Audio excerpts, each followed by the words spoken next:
Start recording. So hello everyone, and welcome to this call webinar, Pronoun 101, an introduction to gender diversity in the workplace. My name is Vicky Leung, and I am one of the co-chairs of CALL's Diversity, Inclusion, and Decolonization Committee. As a non-Indigenous person, I would like to give a land acknowledgement to honor and recognize the lands that is home to the Indigenous people of Turtle Island.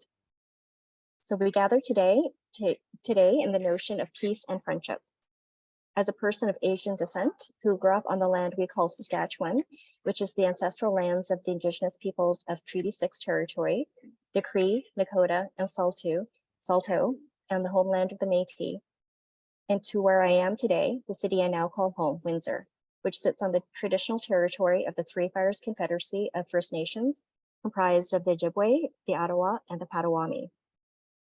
As part of the University of Windsor Law Library, as well as personally and professionally, I'm committed to ensuring Indigenous legal traditions and perspectives are fully acknowledged and respected. I hope to share in the process of learning the truth, which can sometimes be hard to hear, and to also take part in the reconciliation process, which can be even harder to attain. But step by step, I hope that we can all share in this journey together as part of the Diversity, Inclusion, Decolonization Committee webinar presentation. As members of Call Asabide, we are part of a national association that encompasses this great land we call Canada, what we now recognize as Turtle Island. This land, which has been taken from Indigenous peoples, has been land that we as members have called home, have prospered and been educated, gained careers, and built families in. It is now our responsibility and duty to ensure that Indigenous peoples also have these privileges as rights as our First Peoples of Canada. By acknowledging the land, we make a commitment to learn from our past in order to inform our future. Today, I would like to introduce our speaker, Comedy Karunanaya, soon to be graduating MLIS student at Western University. I got to know Comedy when they had a co-op placement at the University of Windsor, where I am a reference librarian at the law library, and when they did a presentation on pronouns for the library. I thought it would be a great idea to have them do a similar presentation to call members. And a bit of housekeeping for everyone. Comedy would like to have any questions during the presentation brought to her attention. If you have any questions, you can put it in the chat. You can put your hand up, and just as a reminder that the session is being recorded. And so if you do want to unmute yourself to share your question, just as a reminder that you will be recorded during the presentation component. The presentation, once the presentation component moves over to the question and answer section, the recording will be stopped at that time. So without further ado, I'm going to pass the mic over to Comedy. Hello, I'm Comedy. So sorry, this is Franny, and she will unfortunately, or fortunately, if you're into cats, be around for the presentation because she's very participatory. I am just going to share my screen and we can get started. So let me share. There we go. Hopefully everyone, there we go. Hopefully everyone can see the screen. And yeah, so there we go. Okay, so the Pronoun 101 presentation that I'm doing today is one that I did initially, as Vicky mentioned, at the University of Windsor for the librarians and staff there. And I've adjusted it since based on feedback, as well as to make it, I guess, I suppose, at least in the resources section, slightly more relevant to law librarians, and will be there. So there you go.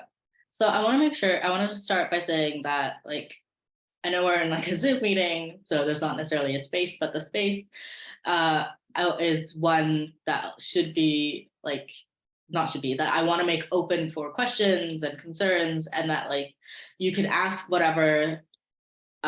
You can put forward whatever thoughts you have here to me and in this webinar, so that you can get those answers, and they won't have to be asked to like the trans people in your life who may not want to be answering those questions. So that's why I'm here. I'm here to answer those questions, so you don't have to like directly ask people who may not be willing to do that work, or who may be tired of doing that work. But also, I just want to say that like I hope you can bring up your thoughts without being scared that you'll make a mistake, because that's fine. Like people will make mistakes on this. Like I make mistakes, government makes mistakes. It's just a matter of like learning from that, and that's what I want to do in this. So a little positionality statement, just to talk about. So I'm wow.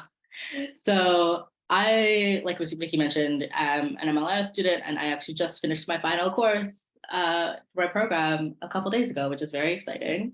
I'm doing this talk based on both like professional and personal experience. Like professional because I've done a good amount of research into the trans experiences in libraries, as well as trans and gender non-conforming people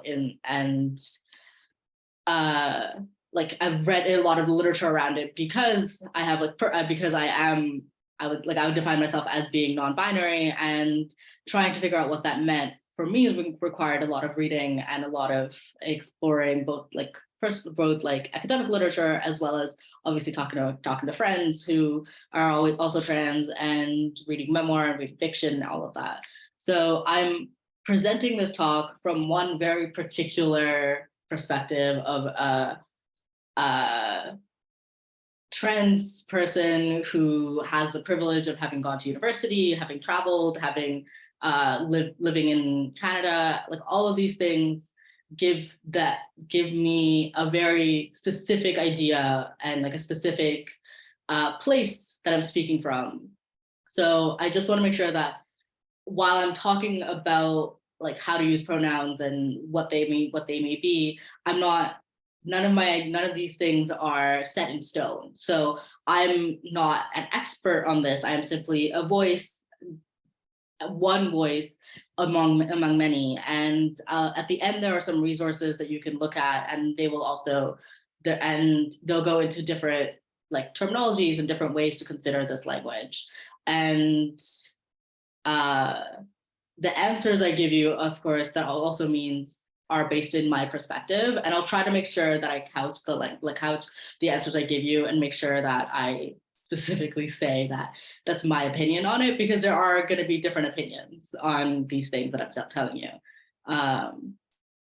Okay, let's get going. So the agenda today is we're going to first look at gender diversity terminology, and then we'll do a little activity about like gender identity. And then I'll go into how to do introductions, and then mistakes and corrections, things that are non-pronoun based, because I think we can get a bit stuck on pronouns sometimes. And then a non-gendered language activity. And finally, there's going to be some resources so you can explore further on your own. So first, gender diversity terminology. The two main ones that I wanted to really include here is like, what is gender and what is sex? So these definitions are from the Canadian Institute of Health Resource. That's probably wrong, but it's linked here. And when you get the slides, you will be able to click in and know what institute this is from. And the definition of gender is really interesting to me, because it's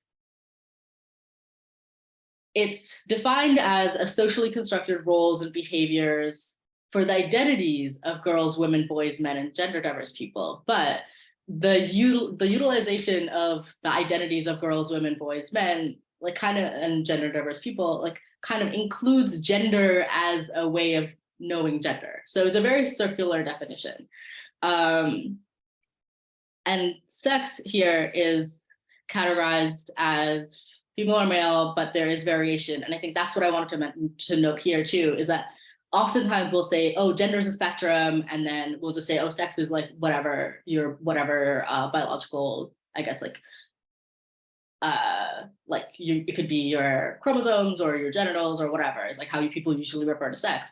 But often sex is also not a binary. It's often like there's been a lot of research these days that's shown that sex is also on a spectrum, and that most people that like what we've defined as male or versus female is versus intersex is not something that like is often in siloed areas, but instead flow very like fluidly between those spaces. So while I provide this terminology, I just wanted to like put a big caveat on the fact that like these are still things that people are still learning about, that scientists are still looking into. And if you feel like, oh, I don't know what gender is, don't worry, most people don't know what gender is to any like deep level, or like to any more than they feel like. Then it's kind of a complicated topic is like basically what I wanted to get to with the in terms of this, and that it's okay if you feel like you don't have like a scientific grasp on these two terms. But basically, gender is seen as like social constructions, whereas sex is seen as more like biological, although again, both of those things can be a bit more vague than that. So then what we're here for, which is what are pronouns, right? So like, regardless of someone's gender or their sex, what really matters in terms of a workplace is what pronouns they want to use. Because truly, someone's gender can be anything and their pronouns can be any other thing. And what matters for interpersonal interactions is that you use the pronouns they want you to use. So for example, my pronouns are they, them. I didn't include that in my introduction. I'll talk about that a bit more on the introduction slide. But what my gender is has really no real, like, you don't really need to know what my gender is. Because like I can say, oh, I'm like a non-binary trans agender person, but what does that mean to you in terms of how you relate to me? Like not a whole lot, because I can use they, them pronouns, I can use she, her pronouns, I can use no pronouns, and that could still be my gender.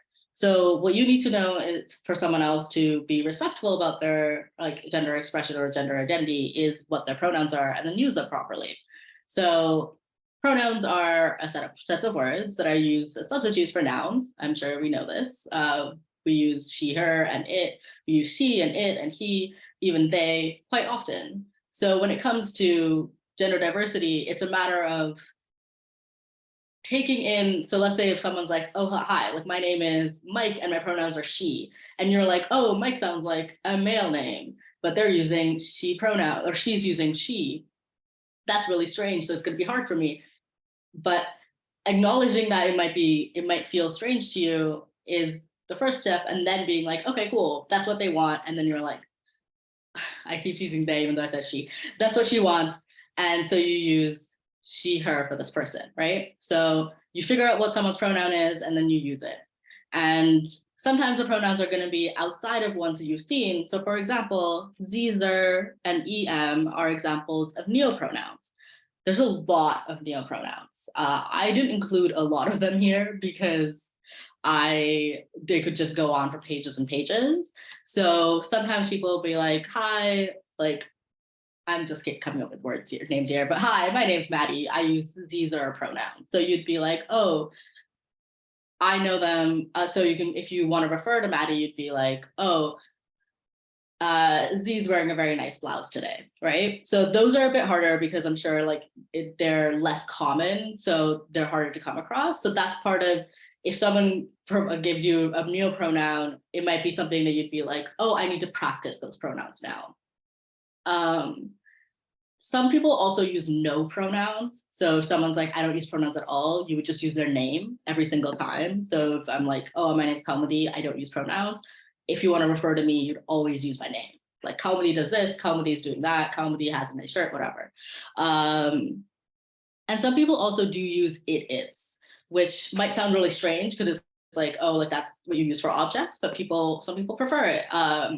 And for example, I don't know if you know this, but there's that person who like not hacked, but like got access to the no-fly list. I think its name was Maya Crymu. Yeah, but it uses its pronouns. And so it's kind of something that definitely comes up more these days. And then to go into gender identity versus gender expression. So they're not the same thing. So gender identity is like an internal sense of what your gender is. So you can be like, oh, I feel very much like a woman, or I feel very much like neither a woman nor a man. Like I feel something, none of that. So you can be like, but whatever you feel internally doesn't necessarily have to be perfectly aligned with someone's expression. So for example, I'm going to use myself again. Like I say I'm non-binary, and I consistently just wear whatever I want. And so I wear dresses, I wear like stereotypically more masculine clothing. I wear very feminine clothing, but sometimes looking at me, I don't think anyone could quote unquote tell what my gender is, which is why it's important to ask someone what their pronouns are, or if you are confused. And if you don't have the chance to ask them, and sometimes you don't, you can just refer to them using neutral terminology. So if you see someone across a room and then you don't know what their gender is, if you don't know what their pronouns are based on their clothing, you can just use they, them, which is like the neutral pronoun until you learn their pronouns. So if you see someone, they're like, I don't know, and you're like, oh, that could be a guy, who knows? You'd say, oh, they're over there and they're in a shirt. And then 20 minutes later, you like learn their pronouns are she, her. Now you have to use she, her pronouns. Because if you use gender neutral pronouns after you've learned their actual pronouns, that's misgendering in itself. I only mention this because often trans women can be misgendered this way, where instead of using she, her pronouns that she might want, people use they, them as a way to not acknowledge that they're a woman. So it's important that if you know someone's pronouns, to use them. But also, if you don't know their pronouns, you can use they, them as a stand-in until you learn it. And gender expression, honestly, like I'm sure you've looked at someone and like you really, despite what we want to think, it's really like you can't look at someone's clothing or their hair or whatever and really know anything about their gender, even though stereotypically it might seem like we should. So it is really important to ask, or to ask a friend, ask one of their friends, or just generally find out before you make assumptions. Which is also why I want to talk about how pronouns are also not gender. So you might ask someone their pronouns, if they might say, oh, I use she, they pronouns. So she or they pronouns. But that doesn't tell you anything about their gender. And so you can't go up to a friend and be like, oh, I met a trans person, or I met a trans woman today. Like, I mean, I'm sure you won't do that, but you can't make those kind of proclamations just based on someone's pronouns. So, and another thing is that in a workplace setting, again, I want to just reiterate that pronouns are all you really need, because gender can often be something a lot more personal, that like someone's, especially for trans people, it can be something that's been a journey or experience that they've had, and that they've had to really tackle over a long period of time. So asking kind of like, oh, what's your gender, or like why do you use these pronouns if that's your gender, like those kind of questions can be difficult, and I wouldn't necessarily recommend it, especially again in a workplace setting. So yeah, so pronouns aren't gender. So just because you know someone is using he, him pronouns doesn't necessarily mean that you know anything about their gender. And that's fine, because I don't think you don't necessarily need to know that much about someone's gender to treat them respectfully. Okay, so like I said earlier, gender is kind of confusing and it's defined very circularly. But I want everyone here to kind of consider their own gender, because a lot of trans people often think very intently about their gender for long periods of time. But I know that cis people tend to perhaps not think as much because they don't have to, and that's also fine. But for this particular activity, I want you to try to engage with your gender and see if you can learn something from that. So the first step is to describe your gender, and So you can put women, men, non-binary, trans person, like whatever, however you describe your own gender. Like it doesn't have to be any of those words. Sometimes my gender is like very confused. It's like 3 question marks. It's up to you. So, and then you can explain how you know that you're that gender without referencing body parts or using gendered terms or language. So for example, instead of saying I'm a woman because I have boobs or whatever, I don't know. Like, I don't think most people define it that way, but I don't know. Like, instead of using that, you can define your gender without using any of those like stereotypically gendered ideas. And then finally, I want you to maybe you can write down or just consider what the privilege that your gender brings. What kind of things are you afforded because of your gender? This is really this. I think this last question is important also because considering that like let's say you're a woman, but if you're a white woman, that's a different kind of privilege than if you're a Black woman. And there's different kinds of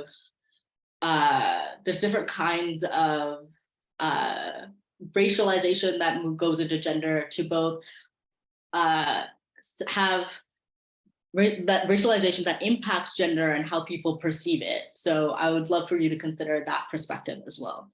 So maybe we'll take like 5-ish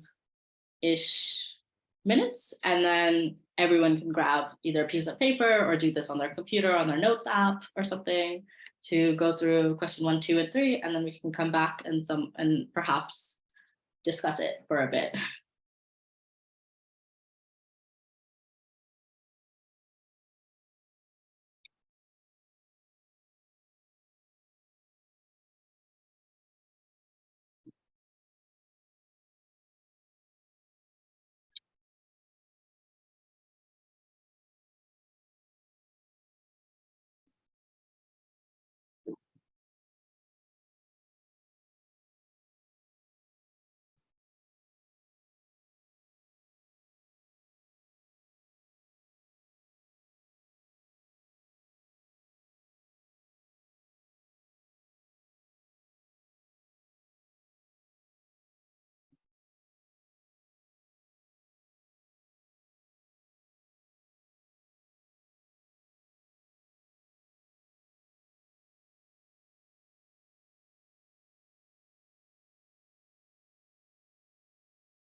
Okay.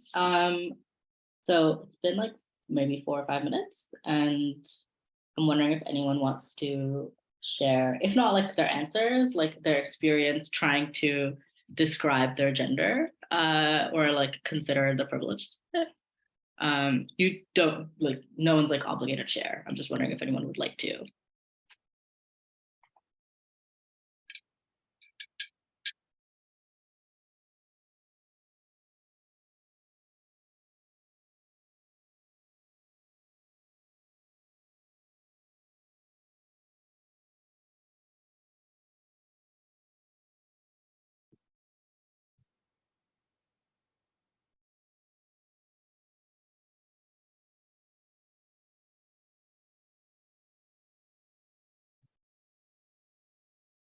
Hi, Comedy. It's Vicky. I'll share what I can.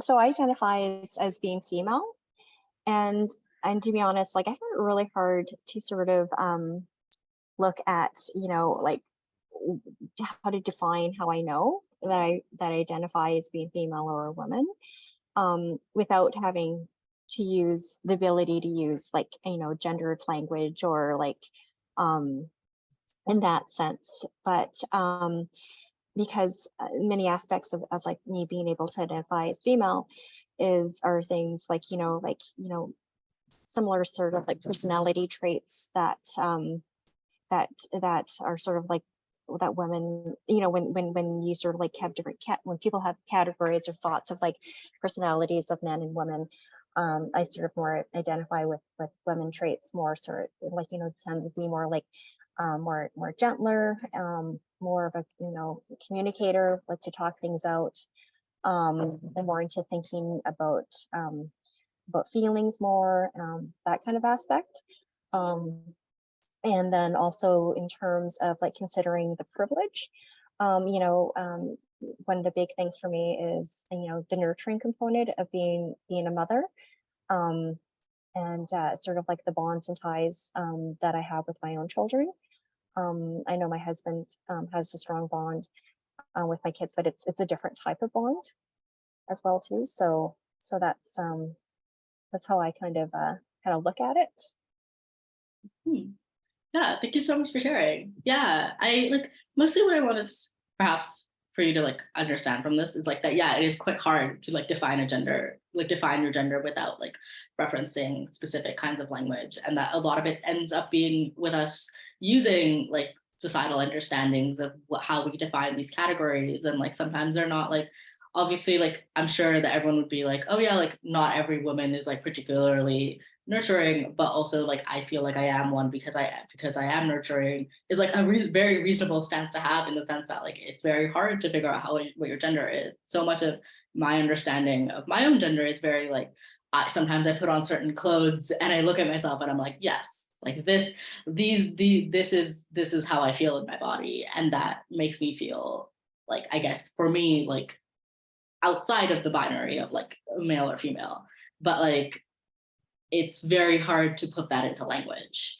And yeah, I just wanted to do this so that people have like a slightly more of like a kind of a sense of what it is to kind of figure out gender, and to be, and so much of like a lot of like trans people are asked to kind of not just say like, yes, I am this gender, but also to be like, yes, I am this, and I have been this for my entire life, and I'm known forever since I was like 3 years old or something. And that's not necessarily the case for everyone.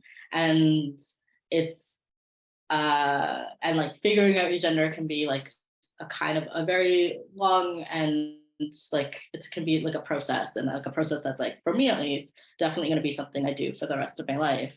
And yeah, I just wanted to like have you get a taste of that and think about your own gender, because I think it's fun, honestly. um okay, so to go back into slightly more practical things, um introductions.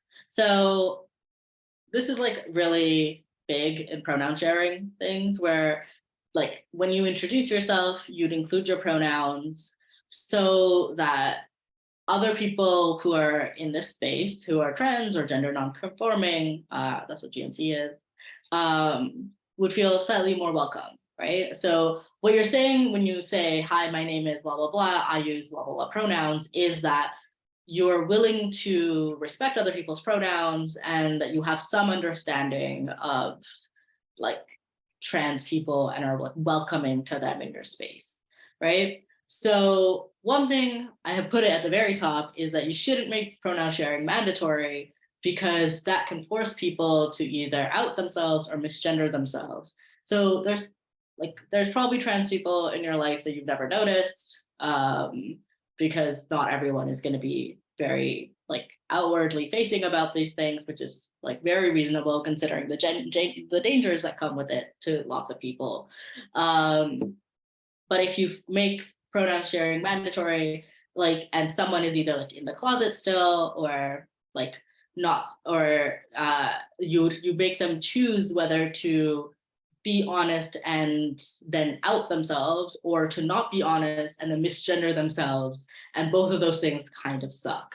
So definitely leaving it as an optional thing and doing it as much as possible is really is generally the recommended method, especially because often when pronoun sharing is done or like is encouraged, usually like the 2 to 3 trans people end up sharing their pronouns and then no one else does. So it's also a thing, which is why I'm encouraging like as much as possible, especially if you're not trans, to share your pronouns. One thing I did want to note is that if you couldn't tell, like at the very beginning, I didn't say, hi, my name is Comedy, and then continue saying my pronouns. That's because Vicky, when she was introducing me, used my pronouns. She set the entire bio using they, them pronouns. And the premise is that if someone has already talked about a person using their pronoun, you can like pick up on it, right? So while in like work settings, I think it can be useful to be like to include your pronouns in your introduction or in your email, especially in your email and such. It's not, if you're in like if you're out with people or if you're hanging out socially, then sometimes like a lot of the time, especially in queer circles, it's context. Like you pick up people's pronouns based on context, based on how their friends refer to them, and so on. It's rarely that people are going to go around in a circle and introduce themselves with their pronouns. Instead, you will just pick it up as you go. I just wanted to mention that because that's also part of it. Part of it is like being aware of when other people introduce people and being like, oh, they should like, she should know what my pronouns are like for this bio, and she's a trustworthy source, so I can use that pronoun can be referred, like can be used for me. So after introductions, so let's say you know someone's, so I wanted to go into kind of like the mistakes and corrections portion of this, because of course you're going to introduce yourselves with pronouns, let's say now, and then someone else introduces themselves to you with their pronouns, and now where do you go from there, right? So you know someone's pronouns, you know someone's trans, either way, what do you do? So first, I wanted to go into what not to say to a trans person. So I'm only going into this just as like a brief, I thought I should like cover it. First is like, don't ask someone if they're trans. Like if they tell you, that's great, but don't like directly ask someone. It's kind of invasive. Like it's not great. And then also following from that, like anything about their bodies, anything about surgery, just like anything you wouldn't ask another person that you don't know that well. Like let's say you're very close friends with this person, you'll like, this is not like a blanket statement about like if you're like a very, very close friends with someone, don't ever ask them about, like, no. Like if you're very close friends, I'm sure you have an understanding of that dynamic. But for a workplace setting, like generally asking things about someone's bodies, about surgeries they've had, using biologically essentialist language in terms of being of like referring to gender using genitals or biology, like that's like not great. And then also asking about their dead name. Dead names are like, often trans people will change their name. Asking like what's your real name or what's your birth name is asking about their dead name. And that is another way to talk about their dead name, which is a name that they don't use anymore. And all of like all of these are just like the basic, I feel like just basic like ways that you'd engage with someone were they not trans also, right? Like I'm sure. So I think the general premise here is to be respectful and not ask anything super invasive. Um, and then I also want to look at like what to do if you make a mistake about someone's pronouns, right? Because like inevitably that will happen. Like I've made mistakes about my friends' pronouns. Like it's not like you're suddenly gonna like magically be super comfortable with using like neopronouns because like again it's habit, right? Like often pronouns and things are habit. So you are gonna make a mistake and that's fine. You can apologize, you can correct yourself, and then you can move on. But the main thing after that is to figure out how to not repeat that. So if you find yourself like often making a mistake with someone's pronouns, then you can practice. At the very end of the slide, I have a few techniques on how to practice, but definitely like practice using their pronouns in your head, practice using like if it's an issue with the pronoun itself, you can just practice. Let's say you struggle to use they, them as a singular, you can just practice by making up stories where all the characters use they, them pronouns, right? If the struggle is that this particular person, you struggle to change the pronoun you use for them because you've used something for like 18 years for this pronoun person and now you have to use something else. That can be hard too. So I think in that way also it's useful to maybe talk to a friend, like get a like recruit a friend and have a conversation about this person using the correct pronouns and making sure to correct yourself as you make mistakes so that you get into the habit of using these pronouns for the new pronouns for this person. The thing not to do is to ignore it and move on as if nothing happens because that's just not great, but also to apologize like profusely and at length. So it like definitely I have had it happen wherein people will like perhaps make a mistake on my on what pronoun they use for me and then spend like 5 to 10 minutes or something just fully derailing the conversation or the meeting or something just by talking about like how sorry they are about not using the correct pronouns for me. And like that's also not great because then you like derail what you're trying to do and it feels very much like like now there's like a lot of attention brought onto the trans person and a lot of the apologies can be like an asking for forgiveness in a way that feels very awkward. Like awkward, it's just like strange, especially when it's done over and over again, where it's like, of course, it's usually fine if you make a mistake, but you can just go on with it because it doesn't have to be this massive ordeal. And then another thing is, should you correct another person, right? So let's say you're talking to a friend and then they misgender someone that you know of.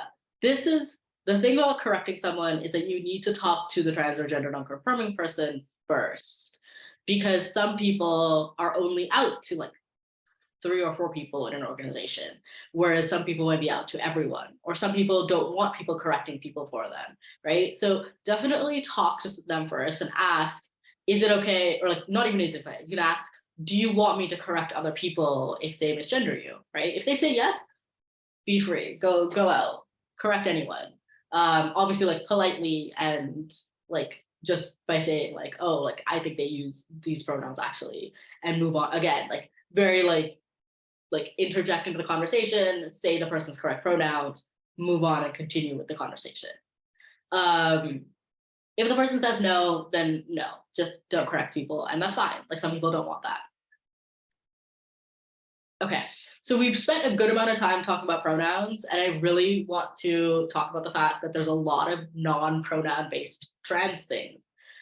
So this is really, okay, so non-gendered language, like it's about how often you can refer to someone and like call them a woman or man without ever saying he or she. Like, for example, if you go walk up to a person, you say, "Oh, the patron waiting over there." Sorry, wow. So that would be non-gendered language. But if you like gendered language can be like, "Oh, the young lady waiting over there for you, it like wants you to answer a reference question." So that didn't have to be gendered, right? But it often is because it's like habit. You'll say like, oh, the young man over there, or the older gentleman, or so on, right? So all of those things have like presume someone's gender. So it's nice to consider how to not do that, especially because if you're working with students, or any kind of characters, like older people, like anyone, like you may not know that they're trans, or that they're, or what their gender is in any way, but it's nice to not assume, because it'll really make the trans patrons who do show up like feel a lot more welcome. And also, even for like cis people, like sometimes we really can't tell people's gender based on like their clothes and stuff. So it's nice to not just assume, and like based on clothing or based on haircuts, because it's good for everyone. Um, so I did want to do a short activity, which I think we might have time for, which is another like personal written activity about what does non-gendered language look like, and two, so in that case, I want you to maybe consider like, what would it look like to describe someone without gendering them? What would it look like to write about them in like on paper without gendering them, etc. And then to try describing someone, I mean, it doesn't have to be in this call since no one's on video, but like in your space, or perhaps like a character or someone from a show, it doesn't matter, using non-gendered language, and then maybe like share what you found. So I'll give like it's 2:16 until 2:20, and we can come back and perhaps share things.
Okay, so hopefully you had some time to try to describe someone and think about how you can refer to people without using gendered language.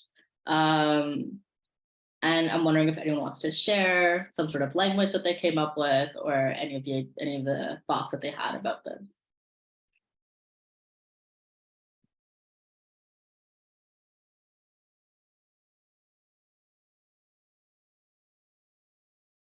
If not, that is totally fine. You can keep going. Um, the reason that I wanted to do this is mostly because, like I said, like for patrons, it's nice to refer to them without gendering them, especially at the beginning. And also, I mean, once you've learned someone's pronouns and like how they want to be referred and such, you can gender them all you like. But it's more about not gendering people without having that knowledge. Um, so that is the end of the presentation, and I want to just have a little main takeaways thing, which is what you say and how you refer to people matters, which is the entire premise of this presentation. Like it really, so for me, like having someone use the correct pronouns for me is really important. Like it really, like I know, like obviously, like like it can feel really affirming to have people outside of myself acknowledge that this thing that I've said that I am is real, if that makes sense. Um, and it's simply like it feels really nice when everyone in my life, or even the people I work with all the time, it feels like I'm being respected and like understood to some extent when I'm being gendered correctly. Um, and the other thing I hopefully want you just want to say is that you'll definitely make mistakes and that it's totally fine. And like it's mostly just about practice. So here, like these are like the 3 practice techniques that I mentioned earlier of just making up a story. If you make a mistake, try to say it correctly in your head 2 to 3 times, especially if you make a mistake in your head while you're thinking about this person, try to correct yourself even then. And then to ask a friend to have a conversation with you, especially if it's about neopronouns or you're not familiar with it, it can be really useful just to use it out loud. And these are some resources. So these 4 are like general. This is the identity challenge one we did. I just wanted to include the link to the original. And then these 3 are just trans allyship material. This is for people who are friends or parents or guardians of trans people, and information by PFLAG. And this is like the ALA guide, and this is just a general workbook that I think was quite useful. There's also like these 3 are about like attorneys, as well as like using gender inclusive language in like legal documents, I think, specifically. So this can be useful perhaps even if not for you, for recommending to people you work with. And that is it. That is the entire presentation. This is my contact email if you want to get in touch with me. And we do have a Q&A session organized for now. So if you want to ask any questions about things you're confused about, I know I didn't touch on everything. Like if there's anything else that you wanted to learn about that wasn't covered, please feel free.